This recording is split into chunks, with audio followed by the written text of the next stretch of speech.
สวัสดีค่ะ Lovely Channel ค่ะวันนี้คุณแม่จะมาทำสลามจากนี้เลยโฟมล้างหน้าค่ะแกะกันสดๆร้อนๆตรงนี้กันเลยนะคะชุบมัดนี่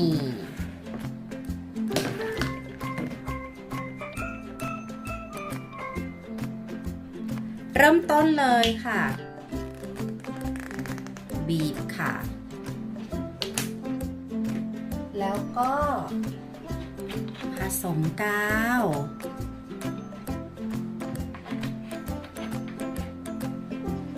แล้วก็เราก็คนค่ะ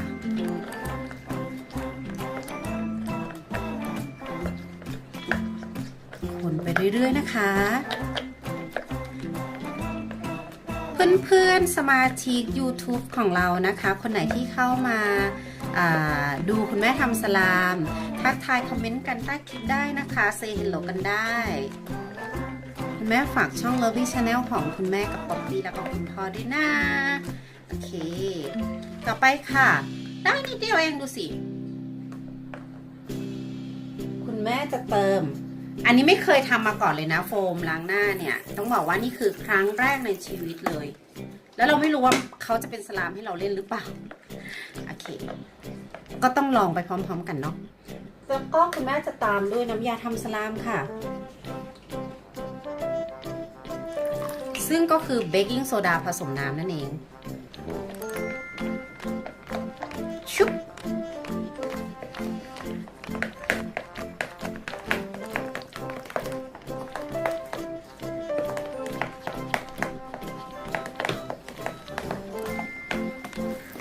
น้ำยาล้างคอนแทคค่ะ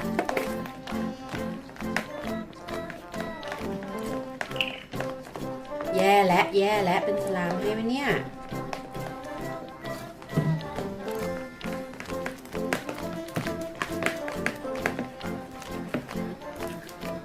ชุบมีแววว่าจะได้สลามคิดว่าได้นะคะคิดว่าได้ก็ต้องได้แหละเนาะเพราะว่าเราก็คนแล้วก็ทำตามที่เราคิดว่ามันน่าจะต้องเป็นสลามให้ได้อะตอนนี้คุณแม่ยังไม่กล้าเอามือเข้าไปคนนะคะอันเนื่องมาจากว่ากลัวเขาติดชุบ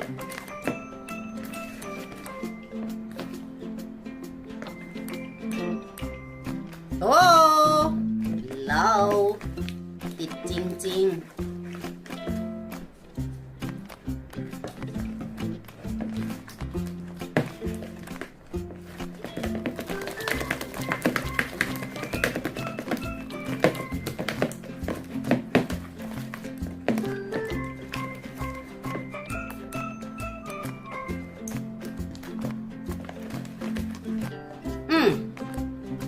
คิดว่าได้ค่ะคิดว่า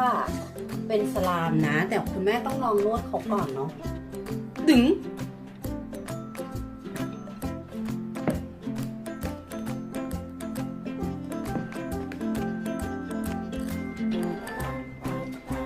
ขออนุญาตเติมน้ำยาล้างคอนแทคลงไปอีก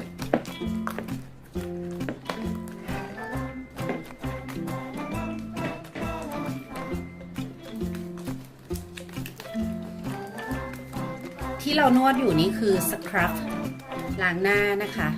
แล้วก็ผิวสัมผัสของเขาก็จะมีเม็ดบีดอยู่ในนี้แหละพอทำเสร็จมือแม่จะขาวปิ๊งปิ๊ง ไม่เป็นสิวเลยฝ่ามือ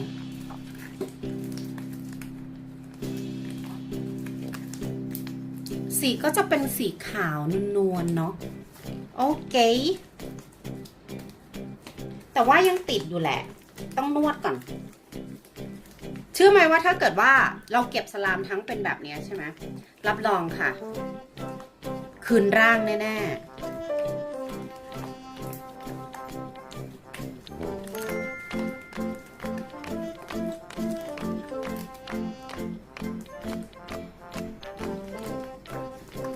โอเค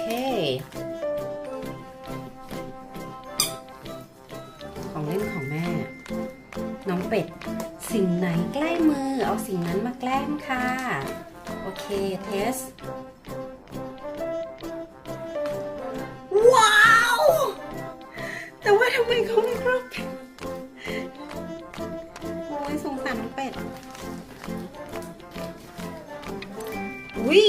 สลามได้สวยเลยอ่ะดูดิเอาใหม่นะคะต้องนวดนะคะสลามของเราคุณแม่ทำสลามฟองสครับนี้เสร็จนะฝ่ามือคุณแม่ไม่มีสิวแน่นอนค่ะดึงน้องเป็ดจ๋ามา1 2อุ้ยเขายืดมาก3ว้าวโอเคเพื่อนๆอย่าลืมกดไลค์กดแชร์กดติดตาม Lovely Channel ด้วยนะคะคุณแม่มาทำสลามให้ดูเรื่อยๆค่ะกดกระดิ่งกริ๊งจะได้ไม่พลาดคลิปใหม่ๆของเรานะคะ